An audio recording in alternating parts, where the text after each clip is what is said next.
رزق اللہ کے ہاتھ میں ہے، اور کبھی کبھی رزاق رزق کی تقسیم کا اعزاز ان لوگوں کو بھی عطا فرما دیتا ہے کہ جو حالات کی کڑی دھوپ میں شجرے سایہ دار ہوتے ہیں۔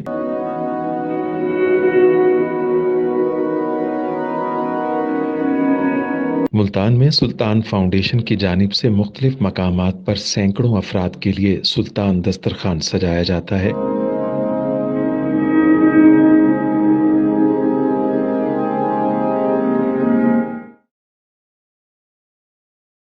ہر انسان سلطان دسترخوان کا مہمان بنتا ہے۔ بلا شبہ سلطان فاؤنڈیشن انسانیت کا قابل فخر سرمایہ ہے، اور بھلے ہی ایسے ادارے ہوں یا افراد، وہ غربت و افلاس کے سلگتے صحرا میں احساس کی چھتریاں بنتے ہیں۔